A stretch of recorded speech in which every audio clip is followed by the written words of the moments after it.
internationaux, on adoptait des profils vraiment divers. Donc, en connaissant nos profils, dans notre groupe, on peut mieux échanger. D'accord. Donc, si on vous laisse peut-être le temps de souffler, vous savez que demain, vous pouvez venir avec des présentations. Donc, je n'avais pas remarqué qu'un des panélistes est là. Il va se présenter tout à l'heure. Bonjour. Bonjour. Okay. Donc, on faisait un petit échange. J'ai demandé qui avait pris l'avion. Et là, j'ai dit que ceux qui ont pris l'avion est mis plus que moi qui n'ai jamais pris l'avion, par exemple. Et là, il y avait un petit débat. De 9h à 9h15, on devra avoir un mot de bienvenue qui sera certainement fait par l'executive director du International Student Environmental Coalition Cameroon. Ensuite, nous allons avoir une présentation sur Air Pollution and Climate Change Realities, Fostering Local Action and Initiatives towards Fighting Air Pollution, Climate Change, Mitigation, Adaptation and Resilience, qui sera faite par Alison Achakwa. Ensuite, nous aurons une projection vidéo. Après cette projection vidéo, I'm also looking at in Cameroon, and it's so important that we get on.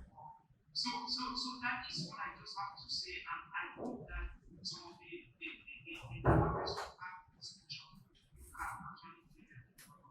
So right now I'm going to go directly to the presentation and hearing, but I would rather want people to watch a video about air pollution in an African country, in Uganda. It's very important. It's similar to the situation we have. It's similar to the situation we have here. So it's an idea of a documentary listing the documentary deal of Africans and all over the air. And I hope that benefit something, maybe for them, friends, neighbors, and all that. So thank you. So over to you, Mr. Brian.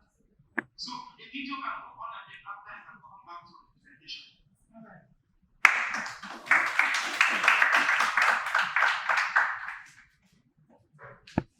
À 100%, je vous propose carrément une solution. Oui, parce que ce que je propose, c'est quoi? C'est bien ce que je pense. C'est que tout ce qu'on utilise pour se développer, on le tire de la nature. On ne cultive pas ça. Je vais prendre par exemple les matériaux qu'on utilise pour faire le fer et tout ce qu'on connaît comme technologie. On ne sème pas ça, on ne récolte pas ça. C'est la nature qui produit. Ça veut dire que si on se met dans une mentalité de préservation, d'encadrement de la nature, si on se met dans le tempo de production, de reproduction des matériaux qu'on utilise pour notre production, bien pour notre développement, on va facilement travailler sans impacter la nature. Mais le problème, c'est que la soif de l'homme est allée à un niveau où il veut dépasser la production de la nature, la capacité de production. Je prends l'exemple, si par exemple un champ doit donner en 6 mois le maïs, l'homme, lui, il a ses ambitions, il a sa soif. S'il doit donner un sac, lui dit que non, j'ai pris des engagements, je veux 10 sacs. Il commence à faire quoi? Il commence à demander à son champ de lui donner ce que son champ ne va lui donner en 6 mois. Et à la longue, ça va impacter le champ. Et lui, après, il va se rendre compte que, j'ai demandé à mon champ. Maintenant, il recommence, il prend conseil, il dit que maintenant, je vais commencer à entretenir mon champ, je vais commencer à mettre des billes sur pied. Or, si au départ, il avait contenu, je vais dire quoi, sa convoiture, sa soif, il aurait permis à ce que, parce que la nature, Il se serait contenté de ce qu'il a, que la nature et il ne serait pas mort. Merci. Très.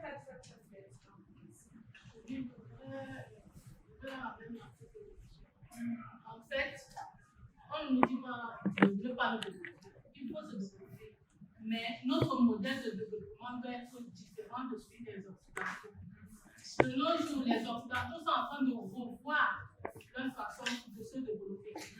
Par exemple, ils sont dans certaines villes, dans certaines communes, ils cassent le béton pour planter des arbres. Ils cassent le béton, ils cassent des barrages qui avaient été construits. Ils sont en train de les casser pour permettre à l'eau de circuler normalement et de s'infiltrer comme il se doit. Concernant les solutions pour la pollution de l'air, on parle de la voiture électrique. Oui, c'est une très bonne solution. Mais est-ce qu'elle est vraiment écologique? pour produire on va dire les voitures électriques à partir de quoi? À partir du lithium. Une tonne de lithium, pour qu'elle soit produite, on utilise 2,2 millions de litres d'eau. Actuellement, il y a des problèmes d'eau à cause du changement climatique. Est-ce que vous pensez que les voitures électriques peuvent vraiment être la solution idoine si on commence à utiliser autant d'eau pour produire des voitures, alors qu'il n'y a même pas suffisamment d'eau pour la population mondiale? Je pense qu'on doit encore revoir les solutions. C'est vrai, la technologie et tout a une proposition, mais ces solutions-là sont vraiment à revoir. Et on peut commencer par reboiser. On peut peut-être banaliser cela, mais ça fait ses preuves. Les espaces verts purifient l'air. On peut commencer par là. On peut faire du vélo, préconiser le covoiturage. Parce qu'il y a des domiciles ici où les gens ont 4 voitures. Le matin, le père prend sa voiture, la mère prend sa voiture. Peut-être le fils aîné, il a sa propre voiture, mais là, il y a un problème. Pourquoi ne pas utiliser une seule voiture? On doit revoir. Ça m'a rappelé la question que j'ai posée au début de la télé. Qui a la voiture, qui n'a pas? Bon, je vais la comprendre. What I would say is that my concern is that pollution is a global problem. Yes. But what is the solution we are bringing to Africa? We cannot just bring, for example, electric cars. We cannot bring electric cars to Africa because most of them we are first underdeveloped. How many people can purchase that kind of to reduce pollution or other things? So we should look for solutions that are adaptable to our environment. For example, we're talking about biocarbon, I don't know, the stove, the ecological stove that we get. Yeah, those are the good solutions that we can adapt to us. Another solution is our government needs to look for ways to increase our roads in such a way that the cars can reduce traffic. Those are the type of things that we can easily, get to the point to reduce pollution. Oui, je voudrais rebondir sur ce que le monsieur a évoqué. La dame a parlé de voitures électriques. Je ne sais pas si vous avez notre tempo, on essaie un peu de. Parce que ce sont les discussions, les idées, il faut que certaines personnes essaient de les capturer sur écrit. Tout ce qui concerne l'environnement et la pollution, je dirais que c'est question des rapports. On prend la voiture électrique à la pollution. Peut-être elle produit plus de CO2 que la voiture normale. Mais lorsque la voiture électrique arrive en fin de vie, et la voiture normale arrive aussi en fin de vie. Lorsqu'on compare les émissions de CO2, la voiture que nous utilisons maintenant produit plus de CO2 que la voiture électrique. Donc c'est en faisant ce rapport qu'ils ont décidé d'adapter ça comme solution. Et le monsieur a dit, quelqu'un a son champ, il produit un sac, il passe à faire un sac. Il passe à faire un sac pourquoi? Parce que peut-être ses enfants, il avait un enfant, il est passé à faire un sac. Il est obligé de produire 4 sacs. Et dans les solutions, dans toutes ces solutions, lorsque en réglementaliste, on a fait des réflexions sur un projet par exemple. On a par exemple la production des plaques solaires. On produit à l'Europe, acheter là-bas parce qu'on veut diminuer la solution de l'énergie. Mais si c'est un environnementaliste qui a fait des mettre le produit sur place, on va installer une usine au moins pour la sécurité. Comme ça va réduire le coût des voyages. Et lors du voyage, il y a des solutions. C'est pour cela qu'on dit l'administration ou les décideurs, ils ont leur part à jouer. Parce que dans les différents projets comme ça, il y a toujours un moyen de réduire l'émission des CO2 en général.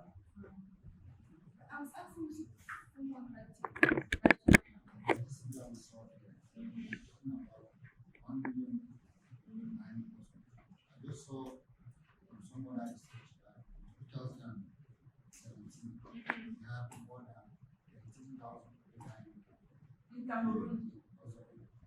In 2017. It's 13,000 people dying in Cameroon. Who did the study? We have in some research. 13,000 people. Yes. And 7% of death in Cameroon caused by pollution. So, and then we'll be talking about possible solutions. And maybe all of what we are trying to do is to modify our behavior the weather will suit the changes that will lead to also reducing the impact of air pollution on our health.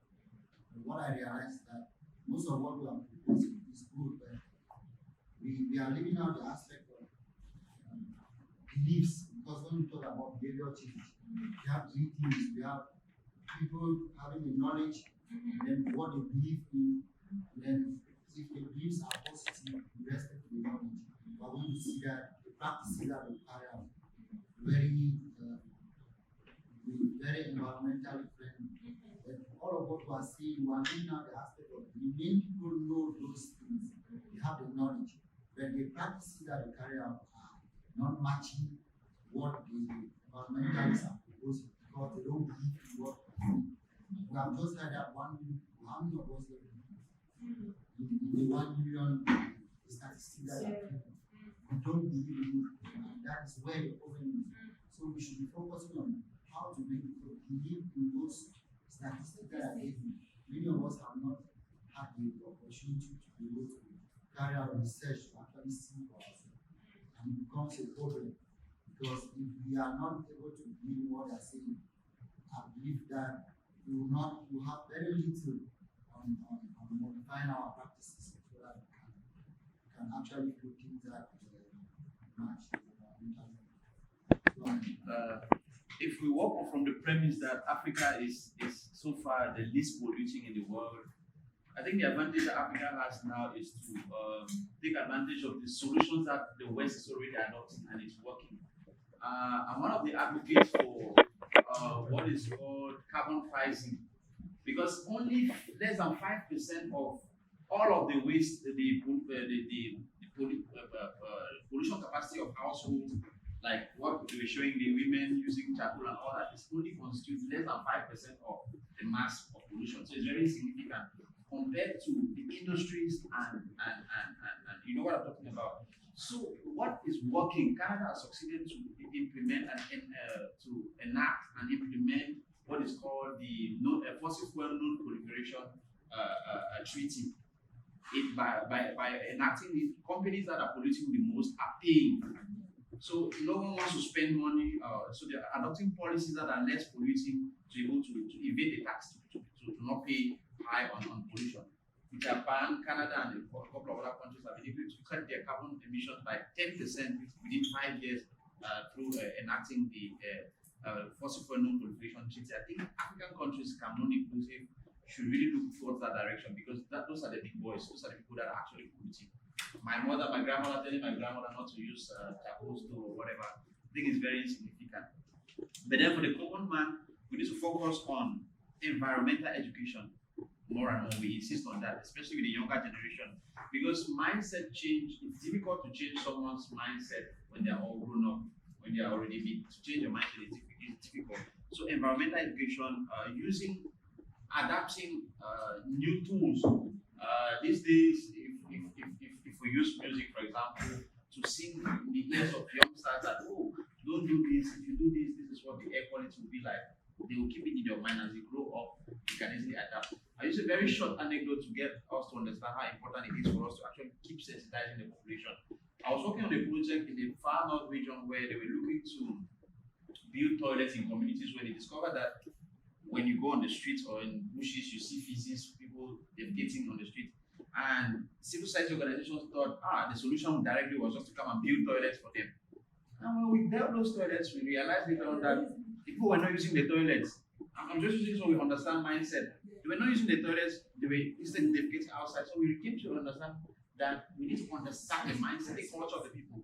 We found out that women in the far north region, by virtue of their society, when they are at home, they don't have the chance to exchange and discuss with each other.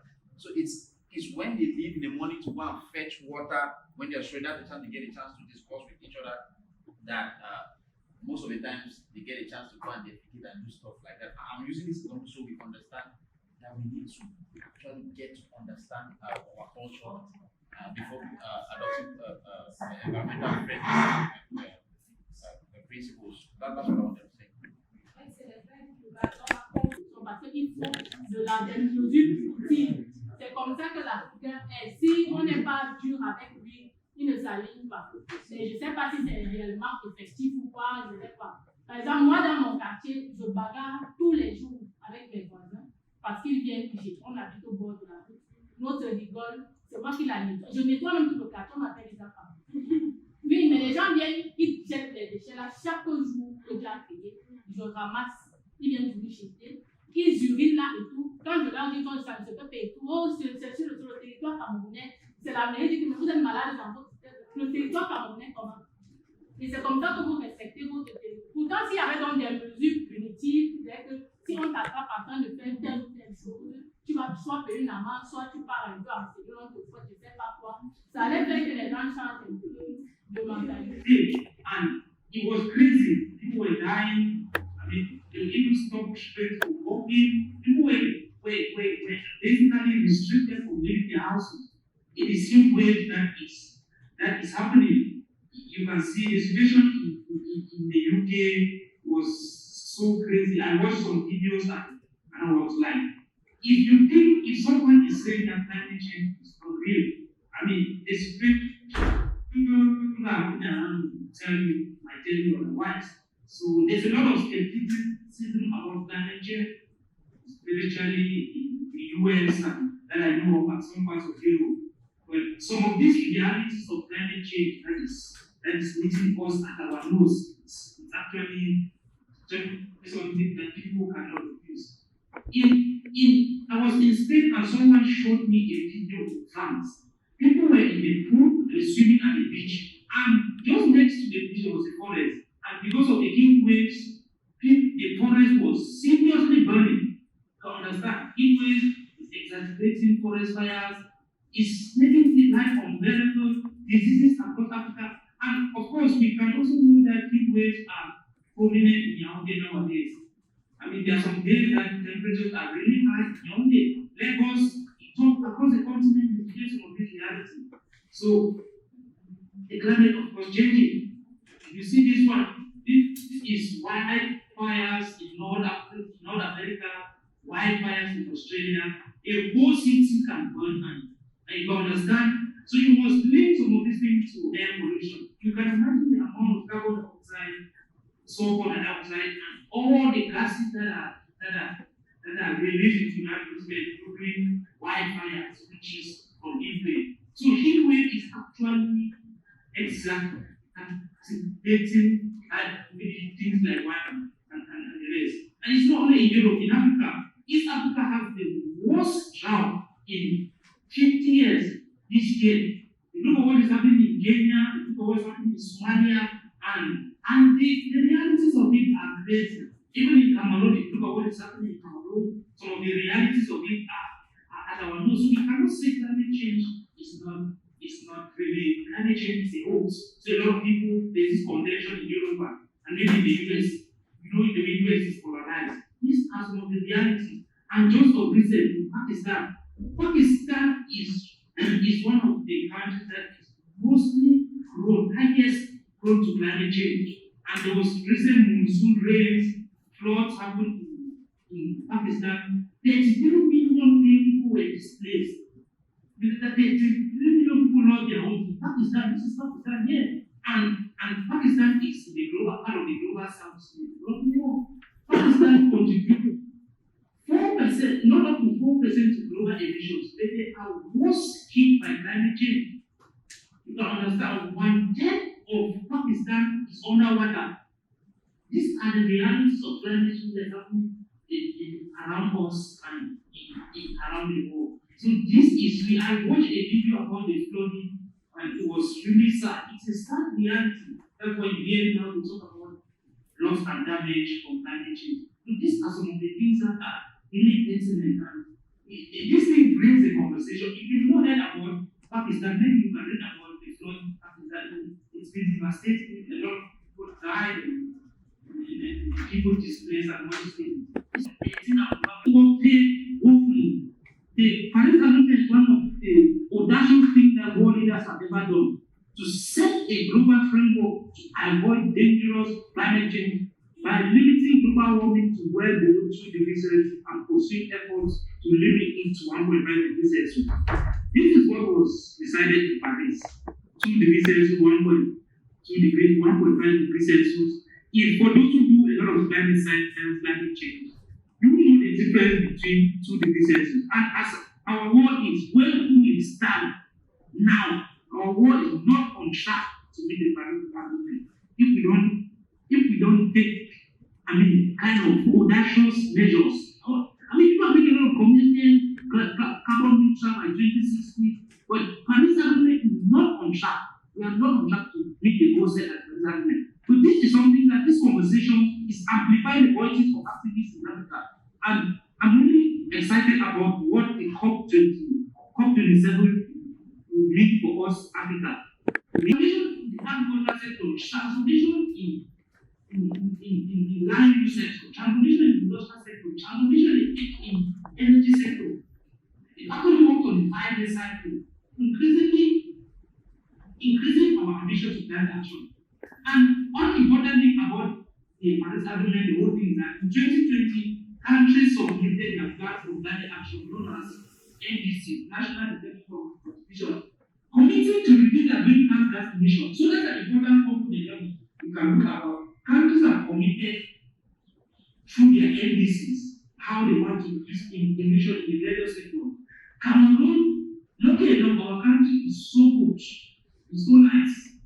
Then we have all these things, we have our NDCs. And we have also submitted a revised NDC based on the challenge, because the NDC has to be revised every 5 years. And it was signed in 2015. So in 2020, there was a stock take, global stock take, to see what countries committed and action they are taking. And then they need to revise that NDC. So 2020 was the year of Emission submitting the revised NDC. Cameroon again has submitted a revised NDC in 2021, which is the one that we need to look at those areas where we can get involved. Also, for the Paris Agreement, countries have to communicate their NDCs and the action they will take to build resilience to adapt. For example, Cameroon has a national adaptation plan. That's, the strategy, what the country wants to do to adapt to climate change and build resilience in the country. Some of you can read the Plan National Plan d'Action pour Changement Climatique. That document is important to know some of the things the government is taking in it and all that. And then the Paris Agreement also provides a framework of financial and technical capacity support to those countries that need it. Of course, we need a lot of technical capacity in Africa. We need a lot of financial capacity. So the Paris Agreement provides that framework, which is also important. We talk about the climate fund, adaptation fund, and all those things. There are countries are yet to that framework is provided by the Paris Agreement. Now, in this Paris Agreement, this area of Paris Agreement, how are countries supporting each other? Finance. The Paris Agreement actually affirms that developed countries should take lead in providing financial assistance to countries that are less endowed and more vulnerable, and also encourage voluntary contribution from parties. This is something that the transport sector has to remain sustainable. What is understood by sustainability? The term sustainable transport came into use as a logical follow-up from sustainable development and is used to describe modes of transport and systems of transport management which are consistent with wider concerns of sustainability. There are many definitions of sustainable transport and the related terms sustainable transportation, sustainable mobility. One such definition from the European Union Council of Ministers of Transport defines a sustainable transportation system as one that allows the basic access and development needs of individuals, companies, and society to be met safely in a manner consistent with human and ecosystem health and promotes equity within and between successive generations. It's affordable, operates fairly and efficiently, offers a choice of transport mode, and supports a competitive economy as well as balanced regional development, limits emissions and waste within the planet's ability to absorb them, uses renewable sources at or below their rates of generation, and uses non-renewable resources at or below the rates of development of renewable while minimizing the compact form, shifting to less carbon intensive modes or sustainable transport modes, that is from private vehicles to public transport, shared mobility, walking, cycling, or non-motorized transport, water-based freight, electrified railway freight, cargo bikes for last-mile deliveries, among others, and improving vehicle design, energy efficiency, and clean energy sources for different types of freight and passenger vehicles.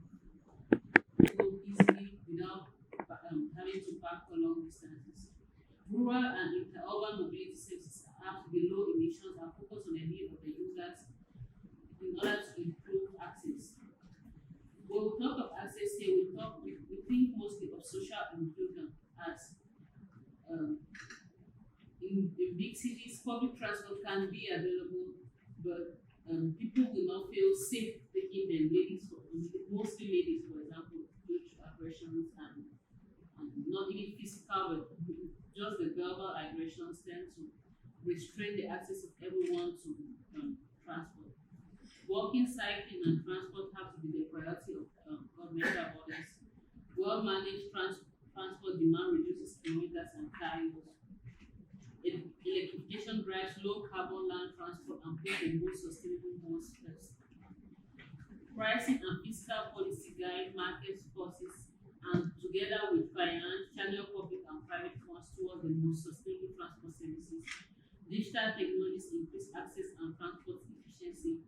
This point is really important in low income setting because when you see what has been achieved by most low income countries around the world in terms of sustainable transport, it comes along by putting in place using the Android device. I'll talk about it later, but using the Android system to bring about map transport systems, like making sure everyone can easily have a cab easily from his phone. It's true in Cameroon it's coming with Yaounde, for example, but it's really something which has to be worked on a little bit more. Freight systems have to be efficiently combine different low carbon modes, share capacity, and rely on sustainable first and last mile delivery. Industry, trade, and transport are shaped to support circular economies and local value creation as well as short and resilient logistic chains. Transport systems and services are fit to be resilient in extreme weather events and other shocks. Focusing on beauty and affordable costs, and they are called other health benefits. When I say access to public transport here, I think of it in terms of access to not public transport in the terms over there where they have tramways and buses and all the rest. The public transport in our sense here where just having the bicycle Harrison was talking about available for everyone to be able to just take it and go to the next door. When we check it out, Africa has 3% of the world registered vehicles, but 20% of the global road traffic index. In the year 2019, of the 260,000 deaths registered on African roads, 36% were pedestrian and 3% were cyclists. According to the report released earlier this year by the United Nations Environment Programme and the United Nations Human Settlement Programme, et également un développement des différents moyens de transport. Le secteur des transports est à la fois victime et en même temps cause des changements climatiques. Victime pourquoi? Parce que les changements climatiques ont un effet négatif sur le secteur des transports. Par exemple, on a la vulnérabilité des routes. On a également des routes qui sont très vulnérables aux effets des éboulements de terrain. Mais le transport est également un secteur qui cause également le changement climatique. Cause dans ce sens qu'il y a un secteur émetteur de gaz à effet de serre. En 2018, donc, 24% des émissions mondiales de CO2 étaient dues à la combustion énergétique qui provenait du secteur des transports. Et ces émissions dues au transport augmentent d'une manière importante sur l'ensemble des continents, africains comme asiatiques, sous l'effet de l'expansion urbaine, du développement des déplacements motorisés et des faibles capacités institutionnelles de gestion de la circulation et de son impact. Selon ONU Environnement, dans les pays en développement, 90% de la pollution atmosphérique des zones urbaines est imputable aux émissions des véhicules. Comment donc faire pour réduire ces émissions? À l'évidence, l'action climatique ne pourra pas progresser sans une mobilité plus durable et plus écologique. La notion de ville. Qu'est-ce qu'une ville? Il est aujourd'hui difficile de définir ce qu'est une ville, parce que la définition de la ville dépend de plusieurs critères. On a par exemple le critère statistique, c'est-à-dire l'effectif de la population. Selon chaque pays, par exemple, on peut dire peut-être au Cameroun, selon l'effectif de la population dans la ville, on peut dire 5 000 habitants. Au Nigeria, par exemple, on peut être dans les 30 000, 50 000 habitants. Bon, ça dépend. C'est chaque pays qui décide de dire que, bon, au niveau de l'effectif, pour moi, une ville, peut-être, ça doit contenir au moins tel nombre d'habitants. On a également la répartition de la population en branches d'activités professionnelles. Dans la zone que l'on se trouve, est-ce qu'on a par exemple les commerces? Est-ce qu'on a par exemple l'administration? On a les industries. Quels sont les services qui sont pratiqués? Et une ville est, on va dire, une zone où l'on retrouve moins d'activités, on va dire moins d'activités agricoles. On a également le paysage. Vous avez quelques images de villes qui se sont présentées là. Ouais, au moins, vous voyez que dans les villes, en fait, on va dire, la distance peut-être entre les habitations, elles sont rapprochées.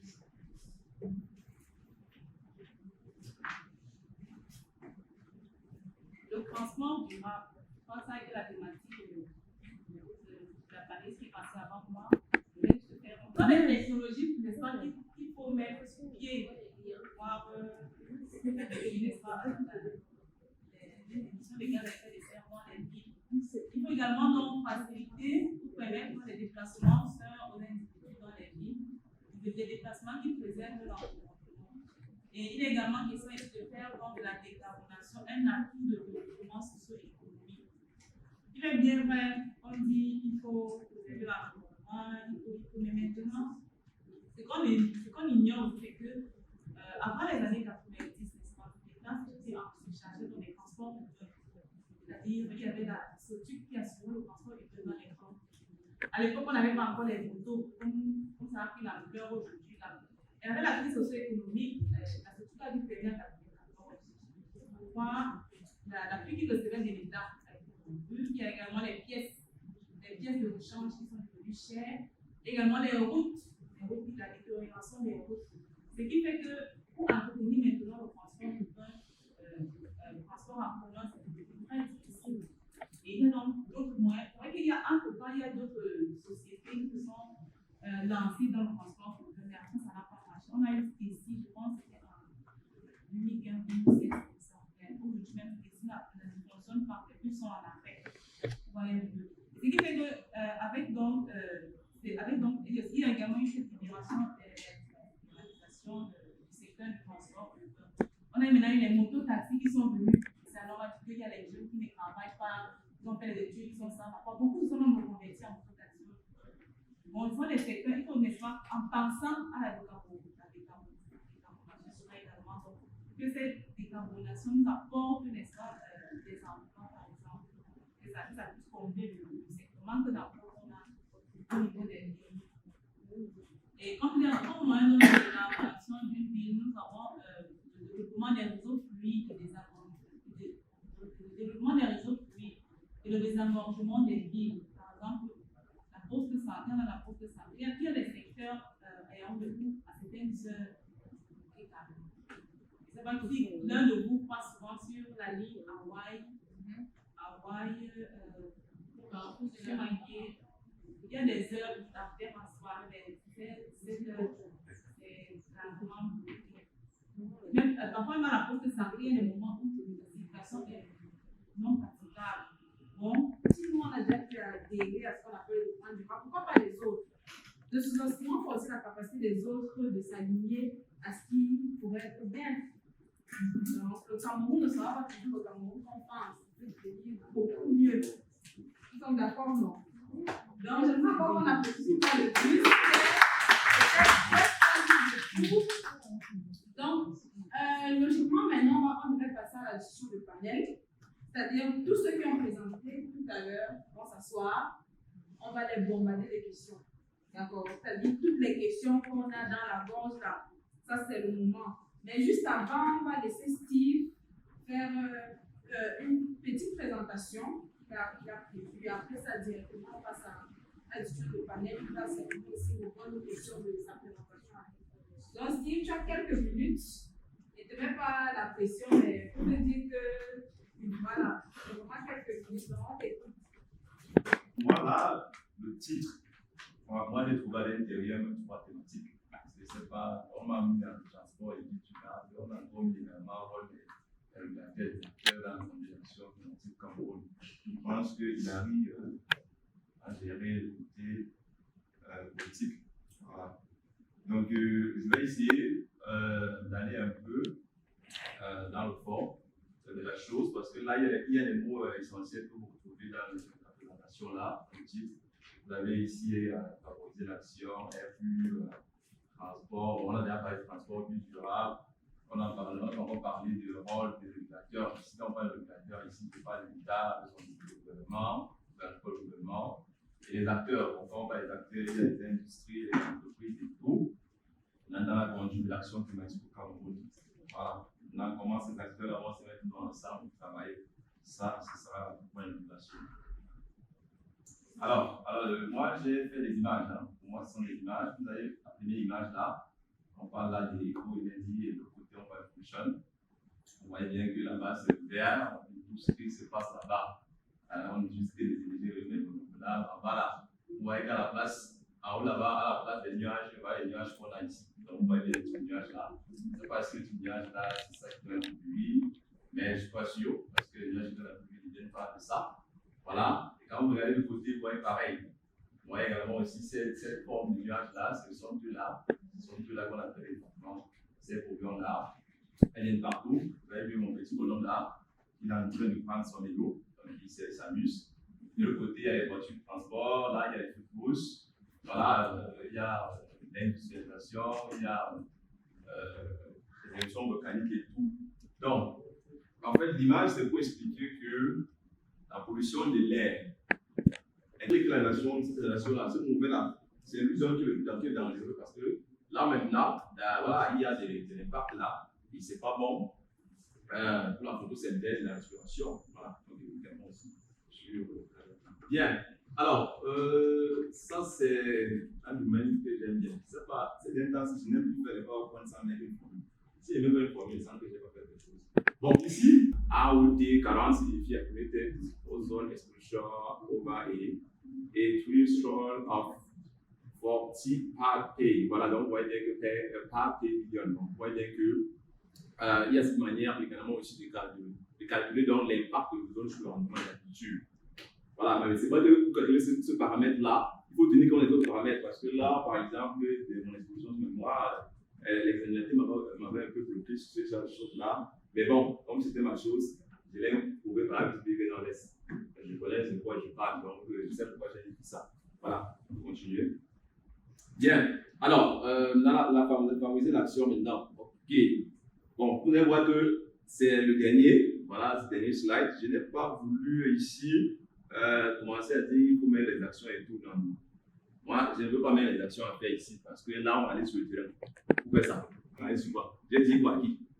Si je n'ai pas moi fait l'enquête, je ne donne pas moi une solution. C'est la première chose. Je pense que j'avais également reçu un message comme ça. Donc, pour faire la gestion des déchets, qu'est-ce qu'on fait? Je dis que non, on va faire l'enquête. On va laisser les choses de gestion là. Parce que le problème n'est même pas assez. Donc, il y a d'abord ça, cette enquête-là. Maintenant, à partir de l'enquête, on peut proposer, on agit. Et par conséquent, voilà, pour répondre aux questions cibles. Quel est le public cible?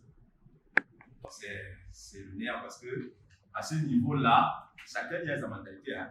Vous pouvez vous battre chez quelqu'un plus à la sensibilisation là, il dit non, mon fils, assieds-toi parce qu'il y a la parole de Dieu. Il dit que non, je vais te répondre, mais il y a la voix de Dieu là. C'est une parole que je vais te lire. Je dis que bon, c'est qu'on va se lire d'abord, on va comprendre, on va s'expliquer. Donc, il y a tous ces paramètres que tu arrives sur la personne âgée. Attends, peut-être qu'il est en train de faire sa prière spirituelle, d'abord tu attends d'abord. Donc, il y a toutes ces choses-là. Comme je dis, après ça, c'est le terrain. Parce que c'est là-bas que les vraies choses se passent. Et il y a une idée qui est venue, je fait dire ça maintenant, ça va tic-tac. Oui, c'est intéressant parce que si déjà on forme ce groupe-là, on dit bon, ok, on forme un groupe, on se donne comment on dit ça, un calendrier, bien travailler et tout. On peut commencer.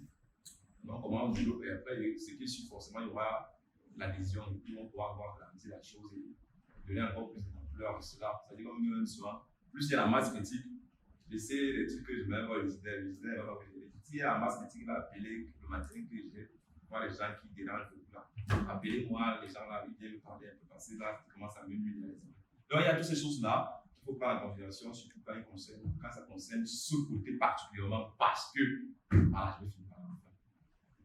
Je vais faire position de à l'école, voilà. Mon professeur faisait son cours en anglais, c'est-à-dire qu'elle nous donnait l'envie de son cours parce qu'elle nous a dit non, ce sont des calculs, parce que c'est vrai, ce quoi beaucoup de calculs à l'intérieur, c'est parce que je n'ai pas trouvé tous les formules là, je ne les ai pas retrouvés, il y a beaucoup de calculs, on peut calculer à l'intérieur, mais elle faisait son cours en anglais, elle parlait doucement, donc quand j'entends, je me dis, je décourage. C'est maintenant que je pense pas le regret, je dis merci à l'initiative parce que là, ça me permet encore de réveiller cela en moi et me dire ok c'est bon, je peux encore me réveiller dessus et voilà, chercher encore à mettre à jour mes acquis dans le domaine de la pollution de l'air et voilà, pourquoi pas les mettre en œuvre dans le cadre d'un projet, mais ça va pas. Merci.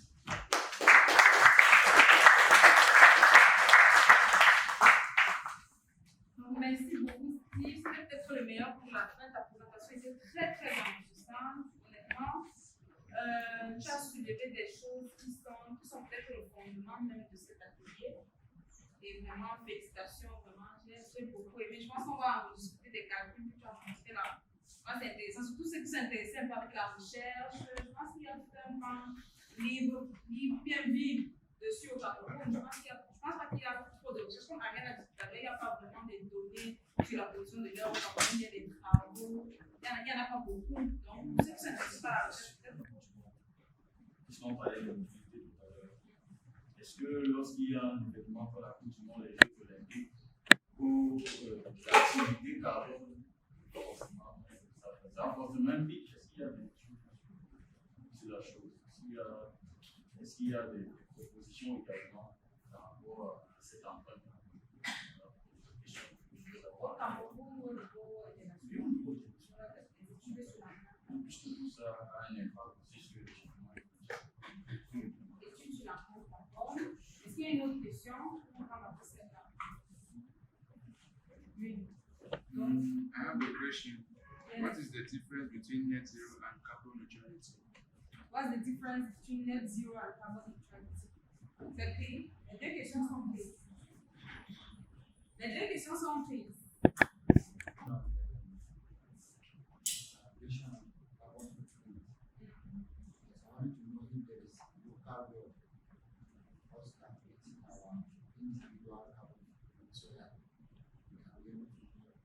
How much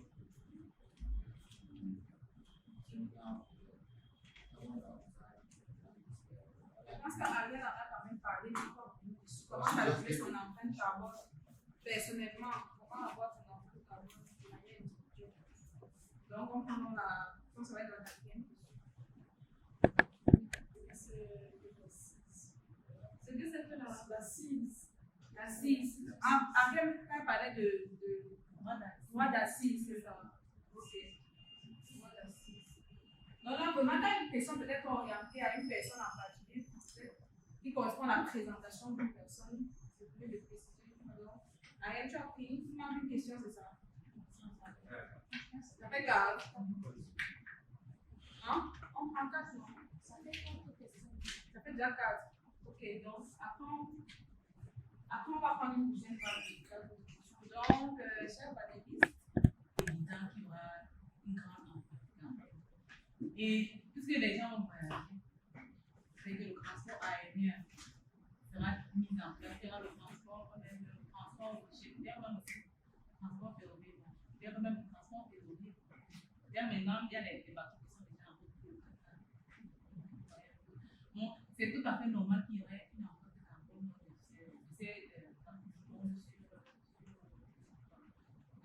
une empreinte carbone sur les émissions de gaz. Bon, maintenant, je ne peux pas te dire que derrière telle étude qui a fait 6 mètres d'études, Mais vous avez aussi remarqué qu'avec même le Covid a également réduit l'empreinte carbone des voyages. Parce que, étant donné que les vols étaient interdits, quand peut-être tu suis le long, on dit qu'on a mesuré peut-être la quantité de l'air qui est à tel niveau, qui a tellement chuté, pour que les avions se déplaçaient. C'est tout à fait évident qu'il y a une chute d'empreinte carbone. Lorsque les voitures, les avions, les véhicules de transport ne sont pas en insuffisance. Bon, maintenant, pour le calcul de la neutralité carbone, bon, on va dire quoi, les émissions, on dit l'émission égale à la donnée d'activité qu'on multiplie par le facteur d'émission. Maintenant, dans l'empreinte carbone, on peut également multiplier soit par un facteur physique, soit par un facteur monétaire, c'est-à-dire en termes d'argent. Qu'est-ce que c'est là? Ici, non, il a été question. Je pense qu'il faut peut-être épeler comme ça.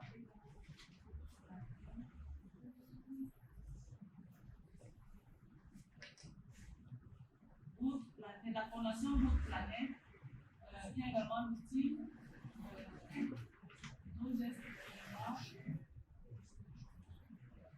nos gestes climat et DataJ. Ce sont les calculateurs d'empreinte carbone. Bon, ok, je vais ajouter quelque chose sur ce point. Il y a la formule. Je pense qu'il y a la formule. J'avais fait déjà une présentation dessus avec une formule. Je ne sais pas si lors des dernières Jeux olympiques de Tokyo, les organisateurs ont fabriqué des livres recyclables à partir des cartons. Donc, au lieu de fabriquer des billes en bois, ils ont fabriqué 1800 livres pour les athlètes modulaires à la fin du jeu. Tous ces livres ont été recyclés. Donc, c'était dans le but de diminuer l'empreinte de l'eau. Ajouter en ce qui concerne l'empreinte carbone lors des grands événements, c'est qu'un événement, c'est un projet. Et je pense qu'on l'a dit dès le départ avec les présentations des autres, tout projet, il est contenu ou alors il est observé, il est pensé, il est conçu d'une certaine manière. Et que ce soit au niveau national ou au niveau international, il y a un ensemble de normes que les projets doivent respecter. Et à l'heure actuelle, justement, l'empreinte carbone est une problématique importante dans la lutte contre les changements climatiques. Du coup, ce n'est que naturel et ça va de soi qu'il y ait, même dans le document de projet, l'ensemble des mesures qui seront prises dès la conception du projet jusqu'à sa démolition, parce que peut-être il y a des éléments qu'on va mettre là lors de la Coupe du Monde qui vont être enlevés après. On réfléchit comment est-ce que du début jusqu'à la fin, on va surveiller les émissions, on va réduire, comment est-ce qu'on va même les extraire pour ce qui a pu être émis. Parce qu'on ne peut pas agir sans vraiment, comme on dit, net zéro. Le net zéro, c'est pas contrôlé. Là, on va retomber sur la deuxième question. Donc, tout cela ordonnancé, même si ce sont les projets, par exemple, financés par la Banque mondiale, le Fonds monétaire international et même par les banques atlantiques ici dans le pays, lorsque tu vas avec ton projet sur le financement, regarde si il n'aura pas une forte pression sur l'environnement. Donc, et comme la dame l'a dit, avec vraiment des exemples concrets, je me rappelle à la COP26, on regardait le stand de ce pays-là et ils mettaient en avant leur stade, avec toute la technologie qu'ils ont prévue pour que ce soit un événement qui aura une faible empreinte carbone. Et vraiment, leur stade, c'était leur stade. C'est comment est-ce qu'on va vous recevoir bien pour la voyer ce qui va se passer. Soyez rassurés, on ne va pas trop empiéter sur l'état de l'atmosphère et autres. Donc, tout ça là, c'est un mirage. Puisque après, on met encore le mot business là. Si moi j'entre dans ça, moi, avec le business, directement, ça dit ah non. J'ai oublié, il fallait.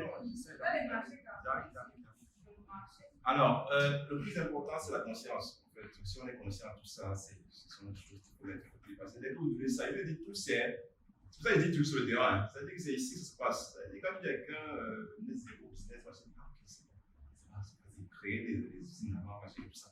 Donc, il faut être conscient. Le problème ici, c'est la conscience. C'est-à-dire qu'on est conscient qu'il y a l'enjeu. Et comme je l'ai dit au départ, un pays ne peut pas se développer sans produire. Pourquoi venir nous dire, par exemple, on a essayé à faire des négociations avec les gens, ils viennent nous dire non, il ne faut pas vous industrialiser, il faut utiliser vos forêts. Nous, on va dire, donc toi, quand tu es industrialisé aussi, tu peux peut-être faire pour toi. Maintenant, à nos retours, tu viens nous dire de protéger nos forêts. Et en plus encore, donc, je dis son intervenant, il ne faut pas trop entrer dans ça, il faut se focaliser sur la conscience. La conscience écologique, c'est toujours des termes qui sont créés. Et voilà, il y a toujours un point que je voulais soulever également aussi, concernant ces termes-là, neutralité et tout. Je parlais de celui qui concerne. Voilà, c'est pas possible. Le terme là va échapper. Ça va, je vais revenir dessus. Je vais revenir dessus. Ok, on passe à la troisième question. Le droit d'assise arrive. Bon, le droit d'assise, on va dire que c'est une taxe indirecte, n'est-ce pas, qu'on applique sur les produits, les consommables, afin donc de persuader, on va dire quoi, persuader les consommateurs de ne plus en consommer. Par exemple, on a le droit d'assise qu'on applique sur l'alcool, sur le tabac, et on a également, comme tout à l'heure on a parlé du droit d'assise sur le transport. C'est-à-dire, quand le véhicule arrive en douane, n'est-ce pas, il y a une taxe, on a dit, bon, ça dépend donc du véhicule, par exemple, c'est la durée de vie. On a dit que, bon, ici, là, c'est 25%, c'est-à-dire 25% du prix de ce produit lorsqu'il est sorti en usine. C'est-à-dire qu'une voiture terre, si elle a coûté 2 millions, par exemple, quand pour dédonner ton véhicule, tu vas payer un droit d'accise, peut-être le 25% qu'on applique, on ajoute donc sur le montant à payer. C'est une taxe indirecte. C'est intéressant. Je ne sais pas si voilà, ok. Je vais finir rapidement. Il y a une question juste sur les termes net zéro et tout ça. Voilà, je parlais une grande question. Moi, je parle de travail sur les questions. D'où provient l'oxygène que nous respirons? Point d'interrogation. Parce que j'ai dit toujours, le problème c'est l'information. C'est-à-dire que la communication, c'est comme vous vendre une information. C'est là le plus grand danger. C'est pour ça que vous avez vu, je vous ai dit au départ que j'étais dans une organisation spécialisée en éducation. Parce que l'éducation, c'est l'arme fatale. Tout ce qu'on raconte là, quand le pays s'est développé sans le signe éducatif, c'est aussi une raison de développer le pays. C'est-à-dire qu'on veut parler à la lune, on va aller avec qui? On forme des zones de sens dans la question. Donc en fait, c'est ça. C'est-à-dire que quand on dit d'où provient l'oxygène que nous respirons, parce que j'ai eu à produire une publication dessus. J'ai eu des scientifiques qui sont sortis de tous les côtés. Chacun avait vraiment donné des définitions et des thèses et tout. L'autre nous parle de l'océan. Je suis allé faire des recherches, j'ai mis attends, mais c'est pas possible. Donc, vous allez peut-être voir qu'on parle beaucoup d'économie bleue. Je ne sais pas si vous avez entendu ça, quand on dit l'économie bleue. Voilà. Vous voyez que c'est le nouveau terme maintenant, l'économie bleue. Parce qu'en fait, tous ces sont les enjeux. C'est-à-dire que pourquoi il n'y a pas trop les enjeux sur la forêt? C'est pas si qu'on aura trop dessus. Mais, l'enjeu là où lequel on est beaucoup focalisé actuellement, c'est l'économie bleue. Si vous avez bien vu cela. Donc, vous allez comprendre que toutes ces choses-là, ces questions d'enjeu, et la chose la plus importante, c'est l'information. Pour vous informer, hyper important parce qu'on va vous raconter tous les biens. Quand tu t'informes, tu es sûr que même si on te dit quoi, ok, toi aussi tu es capable de dire que non, tu es là. Toi, tu es venu, tu vas te tromper. C'est pas ça que ça. Donc, il y a ces choses-là, il faut toujours poser des questions, parce que c'est aussi ça aussi qui est aussi très important lorsque vous travaillez sur des thématiques assez sensibles. Ok, je pense qu'on a entendu 4 questions déjà. Maurice, I am talking as an advocate for global schools, UN Sustainable Development Goals Solutions Network. And I wish to know the contribution towards promoting education for sustainable development in schools, particularly in primary and secondary schools. Given that education for sustainable development is the basis of sustainability, I believe we are here, it's a workshop to discuss on how we can do to promote clean air. I don't know whether the organization here present has something behind the scenes in that area. That maybe would have come at the end, but let me just raise it. My second worry is, as a tourism expert, we have been discussing the contribution of the civil society towards polluting the environment. What concretely is the tourism department or tourism providers in Cameroon, what are they concretely doing in destroying or polluting the air, and what can they do in order to mitigate the situation? I don't know whether my question has gone through. Okay, so it's sustainable development in school, that's teaching students on sustainable development, and secondly, you want to know what the tourism actors in Cameroon are already doing and what can they do. What the activities which contribute towards air pollution and what they can do to mitigate the situation. So if I understand your question, the first part of the tourism question is you want to know the activities that they're already doing to mitigate air pollution or that contribute to air pollution and what they can do. All right. Then that's the first question. Let's take this. Avant ma question, j'ai d'abord une contribution à Sylvia. Elle a parlé du transport. Lorsque j'étais au ministère des Transports, elle a parlé du projet Tramway. Voilà. C'est un projet qui a été planifié depuis. Et lorsque moi j'ai fait dans le local, j'étais dans la direction du local. C'est un projet qui a été programmé par des ingénieurs venus de l'Europe. Les Camerounais en fait qui ont étudié à l'Europe, qui sont venus ici et qui sont partis voir le directeur. Ils ont dit voici, nous voulons faire des trains urbains. Et bon, ça a été vraiment désagréable parce que nous, en tant que nous étudiants aussi là-bas, nous venait de découvrir aussi qu'il y a des trains durables. Ouais. Ça a été vraiment désagréable pour ces jeunes Sénégalais. Pour dire que nous, on veut faire, mais la hiérarchie, tant que tu n'as pas quelqu'un devant, ça ne donne pas. C'est tellement bloqué.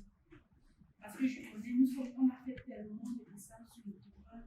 Nous sommes partis même sur le travail pour faire des études, pour essayer de prendre des apports. Mais ça ne passe pas tant qu'il n'y a pas vraiment une chaîne assise. La deuxième contribution que j'aimerais aussi apporter, c'est que sur les villes durables que tu as posées, pour qu'une ville, pour moi, en fait, et selon ce que les de nos professeurs, pour qu'une ville durable au Cameroun, pour qu'une ville soit durable au Cameroun, je prends l'exemple de Douala. Douala a été, c'est une ville, en fait, je peux dire star, parce qu'on prend toujours l'exemple de Douala, soit du Nord, puisque la population est devenue vraiment accro. Il n'y a plus d'espace pour pratiquer la durabilité de la ville. Vous voyez. Et maintenant, qu'est-ce que nous procèdons? Pour qu'une ville soit durable, il faut qu'il y ait des compétitions, en fait. On prend l'exemple de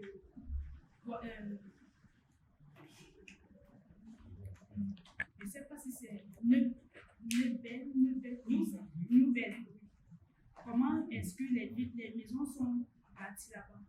Plusieurs des touristes en fait qui viennent au Cameroun, qui partent, on les en parle de Nouvelle.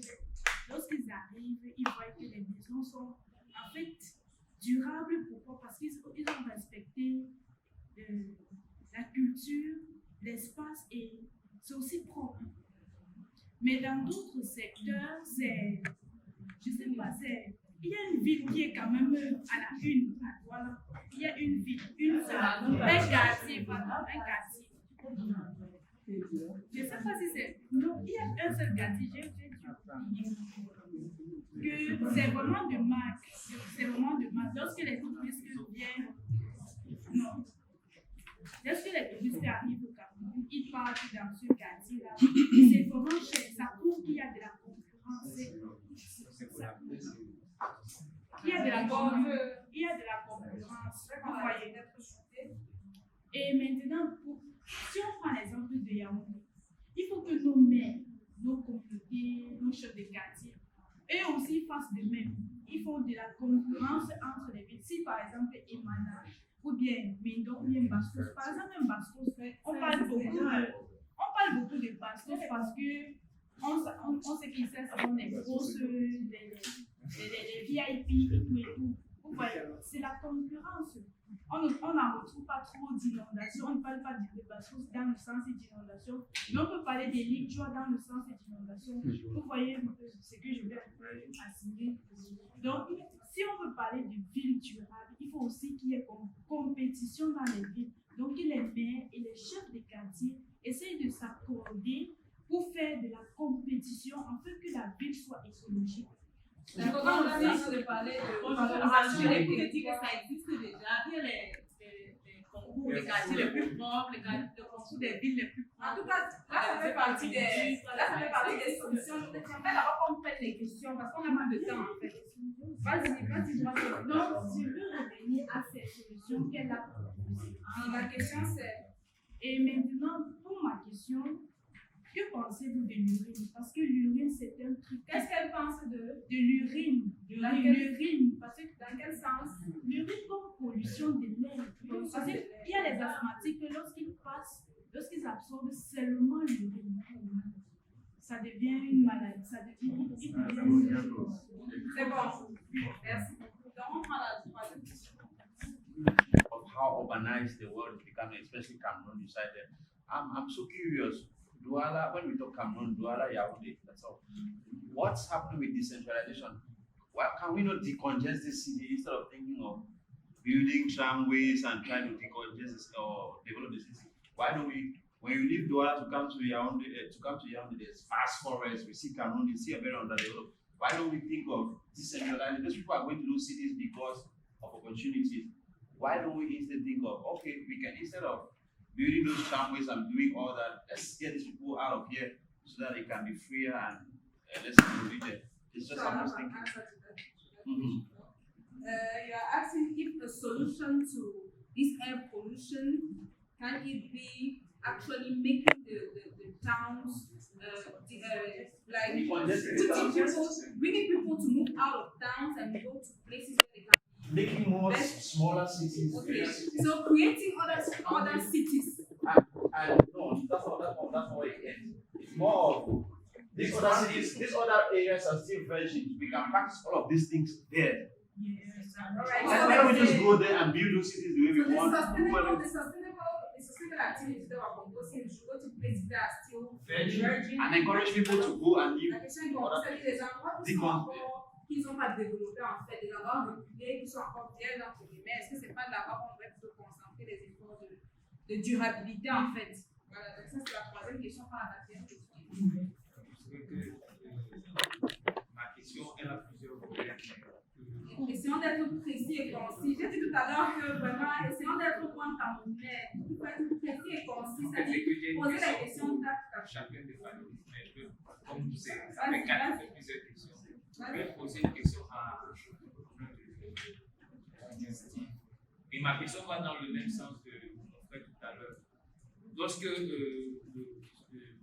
notre ami nous entretenait, j'ai ressenti qu'il est beaucoup plus pratique, beaucoup plus sur le pragmatisme.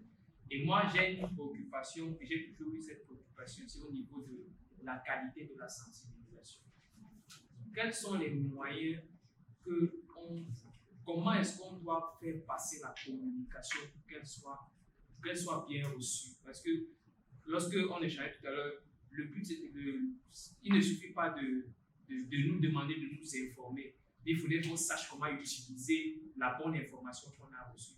Comment capaciter ceux qui doivent recevoir l'information à la rendre rentable, bien effective, que ça porte effectivement les fruits qu'on attend. Et la deuxième préoccupation, je vais la poser à Hilary Dassi.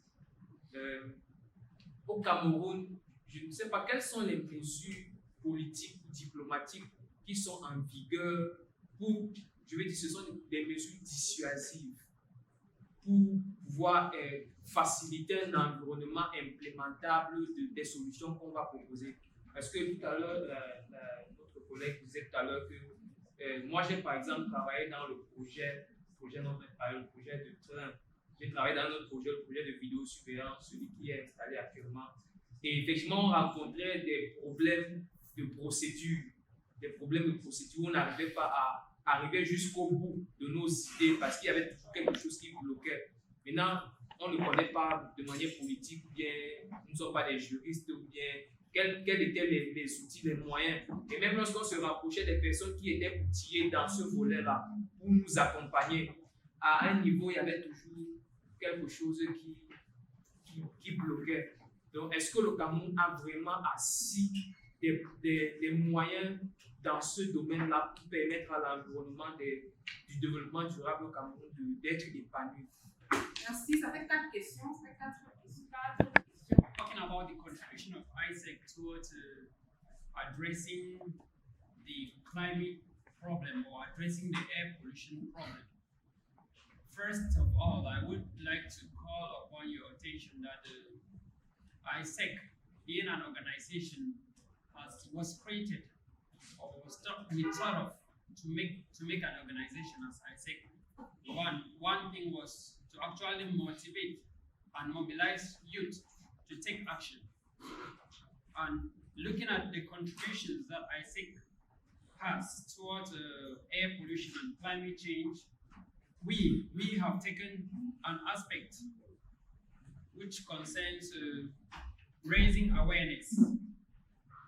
We have taken an aspect that we just need to raise awareness, which is just a part, and then from the awareness that we raise, other parts can continue. Like we have seen in a project, you have conception, realization, and the rest.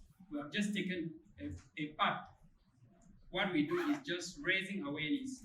We raise awareness in schools, and we do an activity like planting of trees in every school that we visit. I don't know if your question is okay. Okay. Soyons, on appelle ça comment? Soyons rationnels. Nous ne sommes pas plus avancés en termes de connaissances ou en termes d'état de sensibiliser que ceux qui sont en charge de ces questions-là au Cameroun. Le Cameroun a la particularité de faire vite et de très vite, vraiment de très vite mettre en place des politiques. De très vite mettre en place des politiques. Surtout des politiques comme ça qui partent d'abord de l'international, puis qui sont inscrites au niveau national. Nous avons toutes ces normes-là. En ce qui concerne la lutte contre la pollution, contre certains polluants même précis, chimiques et tout, le ministère de l'Environnement, je pense, le limite, et même il y a souvent 3 ministères là, qui marchent ensemble lorsqu'ils font une santé et autres. Lorsqu'il y a des contrôles et des inspections, surtout les inspections qui se font semestriellement au niveau des entreprises, établissements classés et autres, ils viennent, ils vérifient. Généralement, pour ces boîtes ont ce qu'on appelle des PGS, plans de gestion environnementale et sociale. On vérifie. Le problème, c'est que ne soyons pas naïfs, soyons rationnels. Il y a la corruption également. Les lois disent si tu n'as pas respecté, si dans la mise en œuvre, tu vas payer dans les 10 millions. Mais ça ne se fait pas. Si tu as fait ce milieu, pardonne-moi, vous voyez, nous sommes tous jeunes, on se tutoie.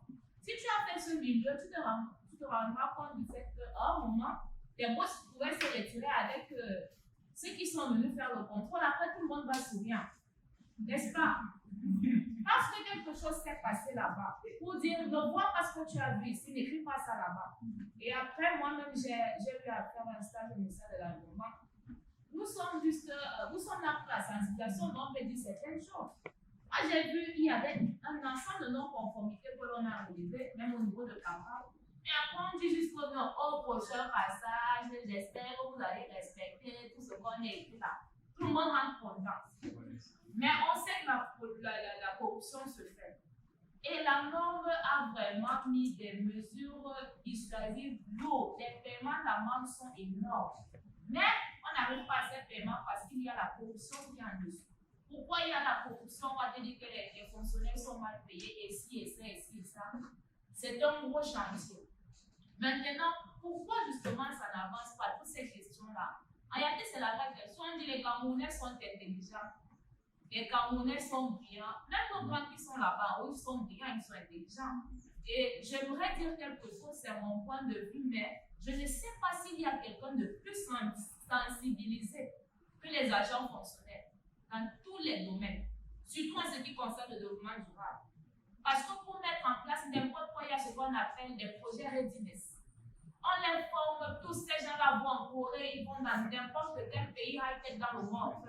Ils sont formés mieux que nous tous là. Nous, on paye même, on les paye à autant de millions par année pour connaître tout ce que vous êtes en train de raconter là. Maintenant, ils savent tout ça. Pourquoi ça n'avance pas? Il y a ce qu'on appelle, j'ai oublié son nom, mais il s'appelle Freeman, vous allez chercher. Il a parlé de la théorie de l'inertie structurelle délibérée. On fait que les choses stagnent exprès. Du moment que ça sert les intérêts de l'acteur qui est plus fort en ce moment. Ce sont les luttes de pouvoir. Même dans les bureaux.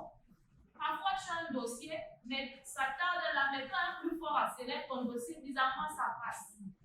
Même pour les grands projets, même pour la mise en œuvre de grandes normes. On se demande pourquoi, je vais prendre l'exemple du bois où je suis, les forêts là où je maîtrise un peu la base, ce que je peux dire, je dois affirmer avec les termes.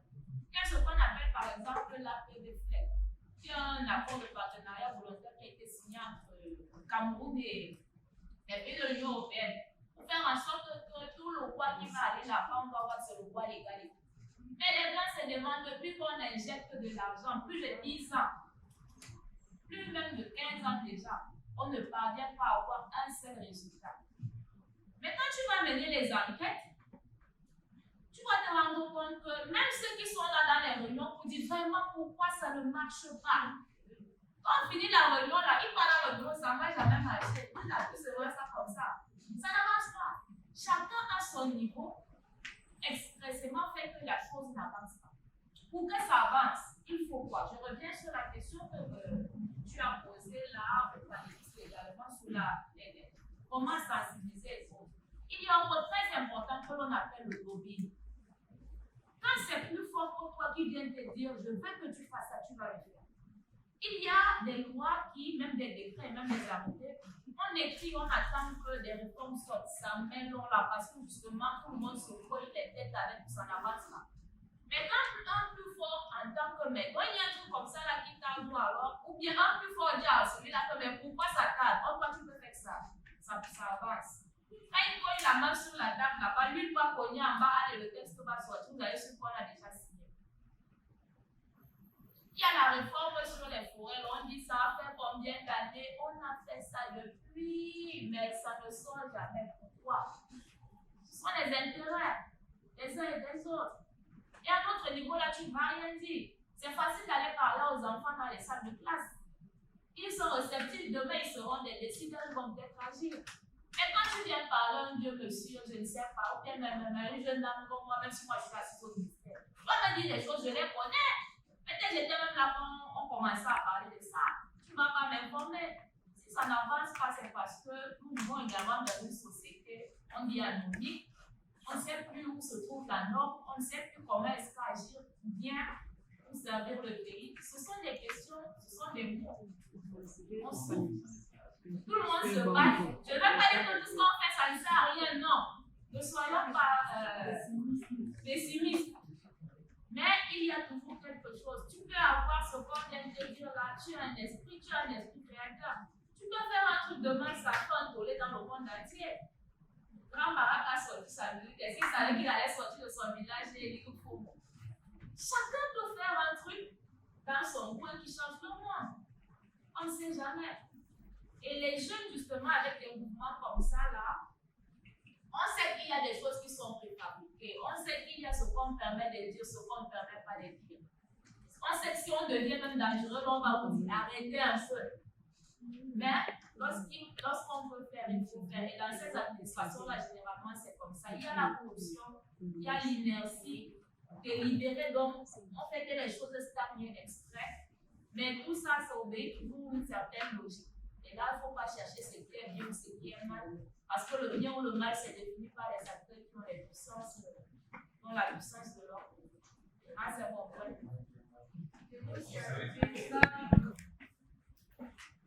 Of the global emission, carbon emission, and the transportation is about 1/4, that is 25%.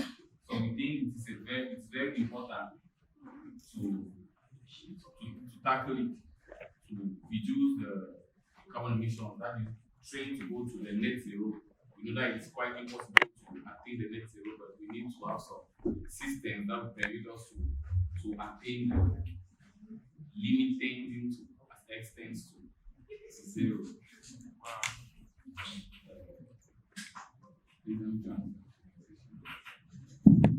Thankful for your patience. I'm very late because that I'm coming from previous. Of the private sector, we the private sector in a contribution to attain the sustainability in the transportation industry and the construction. So I will be more specific through the transportation, then I'm going to go into the detailing of what our company, Green Innovative Engineering, do in order to tackle these challenges. So we all know that the transport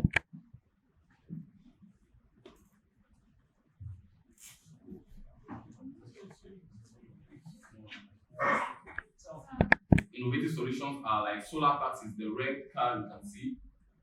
These are taxis that are electrical, and the electricity they use from the solar energy, this is done in Congo.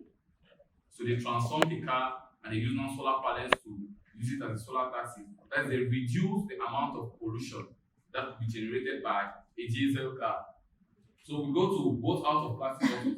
So from a short story, when I was still a student undergraduate, we went for the university games. It was in Cham. University Games 2019 in Cham. There is a competition, there is a project competition where I was very curious. I went there and I saw students from University of Douala. They created a boat from plastic bottles. It was quite amazing. They showed us a video how they were in the Mungo River with the boat. They were going to and they were doing to and fro movement. It was like, wow, these are things that we can do to reduce our pollution. So what do the private sector do? The private sector is that these students don't have the capability to go to the large scale. They cannot be scalable. So what the private sector has to do is to take these projects and try to invest in it and produce a lot. But the private sector cannot do it alone. They need the civil society, that is a market, who's going to try and buy the boats.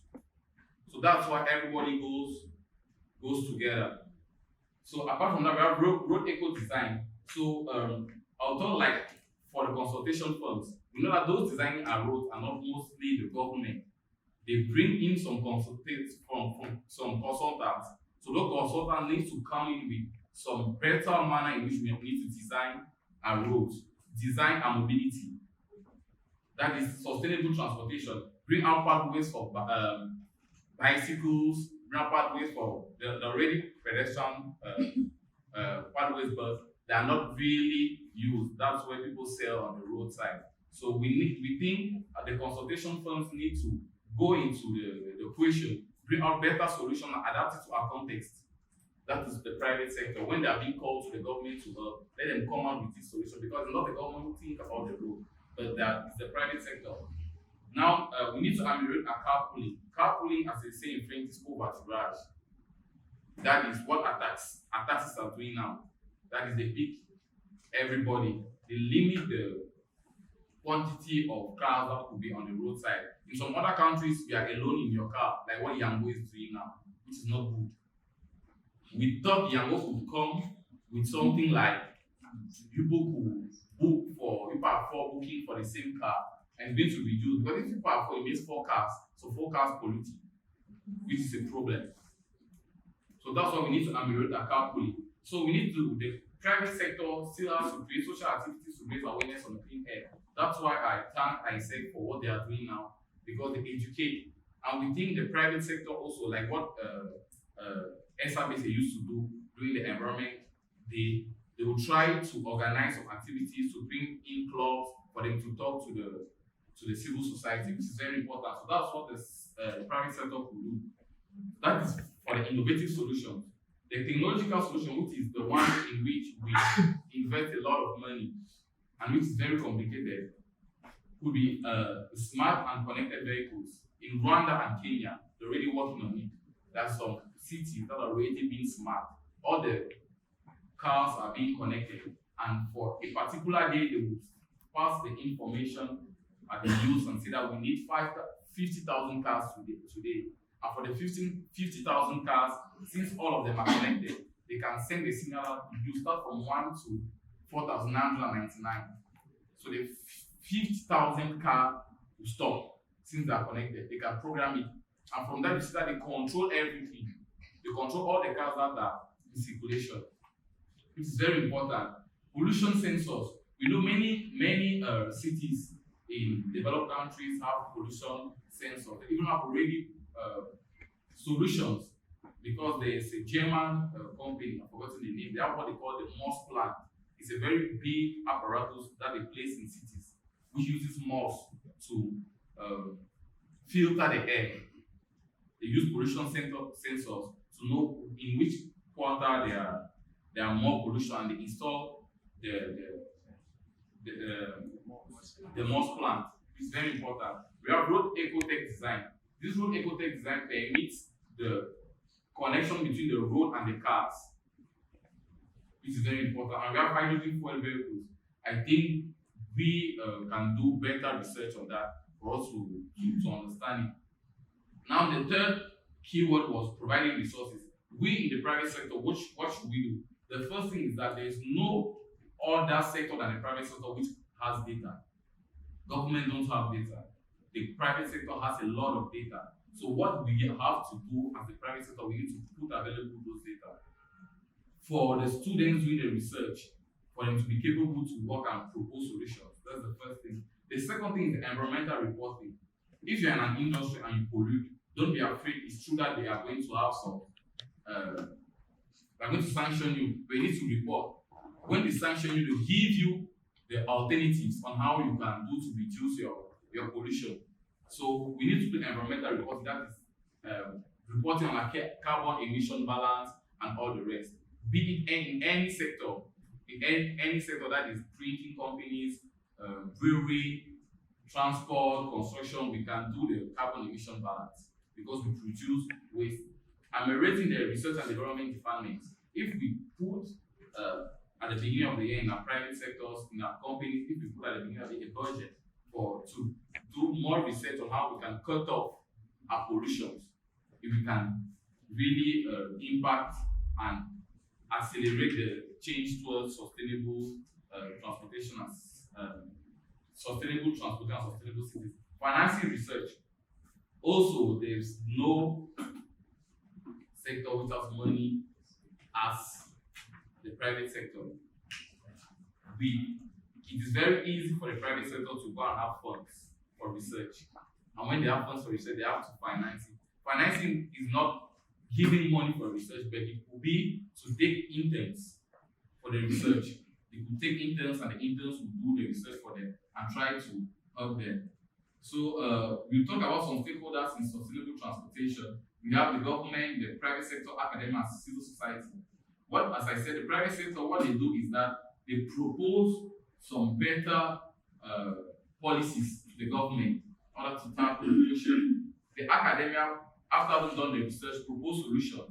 And since they don't have the finance, don't have the capability to put in place the solution, they go to the private sector, which can finance it and scale it, bring it to a larger scale. Now the civil society has to buy it for the private sector to continue to lead. The civil society has to buy it from the private sector.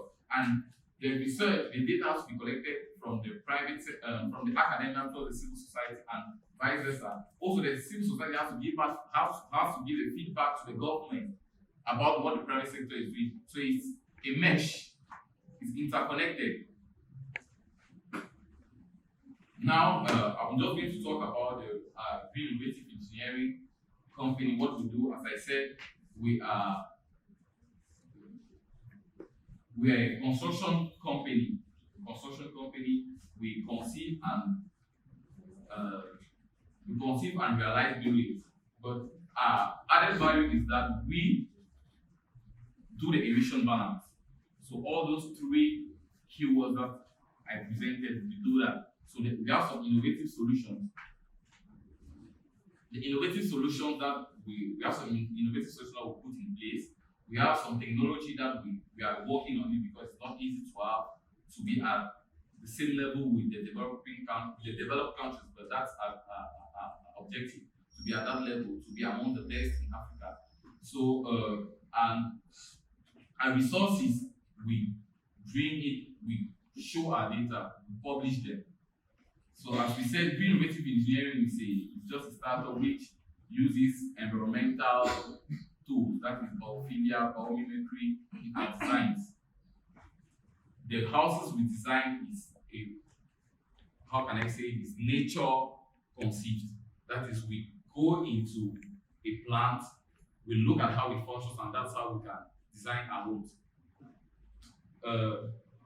As we said, we wish to position ourselves among the best sustainable builders in Africa by 2025, and that is a huge work.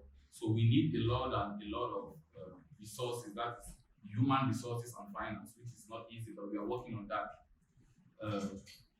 So our sustainable actions, as we said, we have a carbon emission report that we publish on our platform, be it on LinkedIn, Facebook, Twitter, and on our website. We have eco-friendly designs, we have eco-friendly products, and we do education. As you can see here, this is the carbon emission balance for one of our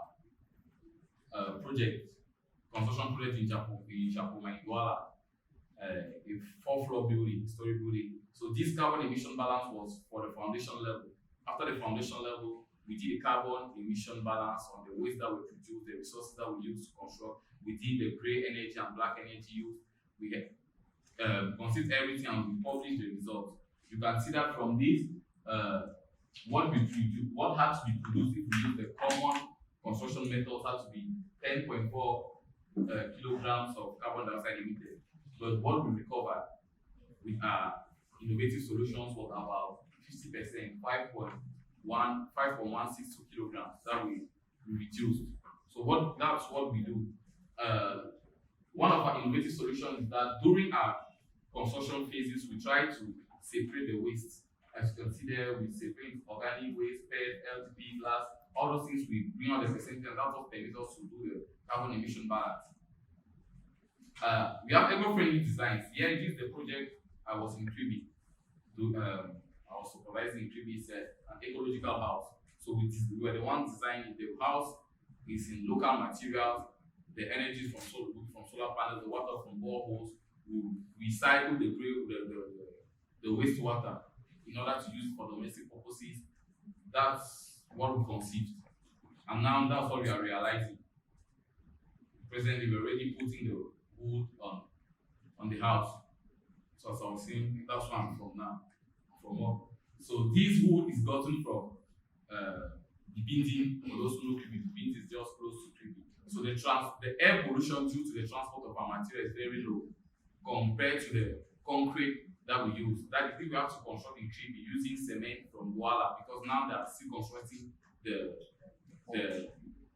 cement factory in Kribi. So if you have to take cement from Dangote, Simanka, order to come from Douala, all the transportation, pollution, and all the rest.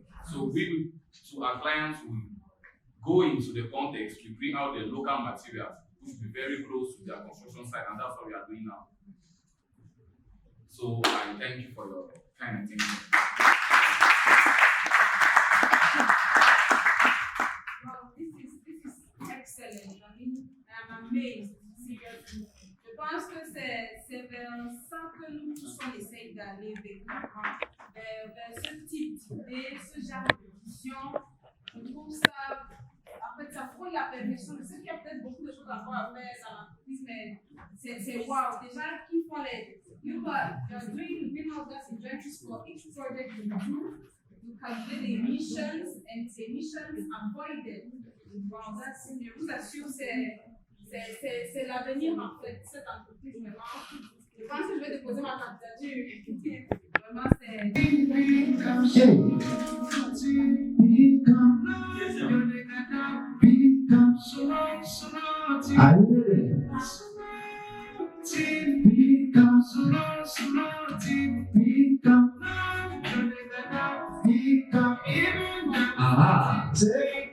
This is my answer.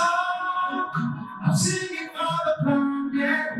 My answer. Environmental anthem is my answer. Reverse the pollution curve. Hey. Healthy planet, healthy people. Are you ready now? If you got one tree, plant three. You never jump, push me, make it think. Chimpanzee cry, population. I have a right to be there just like you. Let that give up the way and never does it throw it so. It's nothing famous by himself and does it throw it so. That pollution, destruction. Are you ready now? Smarting. Hey. Pick up. Say. Smarting.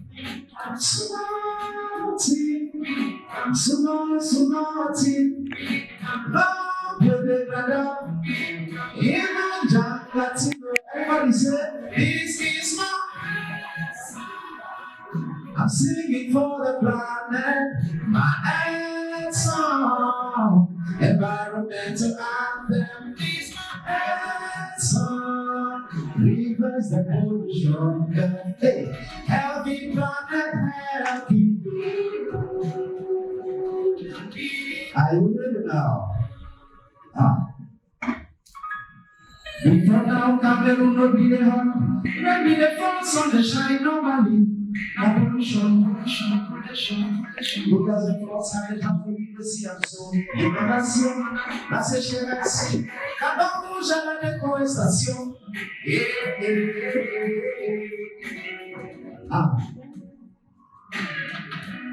Le poison de la planète. Changeons nos méthodes de pêche. Pensons à l'avenir. Notre planète est en danger. Souvent, it is for the people in green to sing. We want more.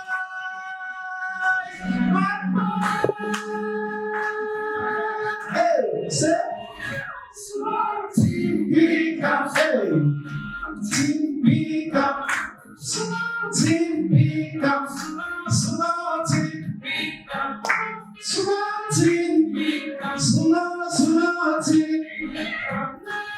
Are you ready now? This is my answer. I'm singing for the planet. My answer. Environmental anthem is my answer. Reverse the pollution, hey, healthy planet, healthy people. Welcome to Chief. Clap for yourselves, ladies and gentlemen. My name is Yaounde, Mr. Classic. I wish you would have enjoyed it better if the sound system was better. Although the second song, where you guys finished eating, is the latest release. It's going to be performed at COP27. And Cameroon, we are all champions. We are leading the world in this domain. Listen.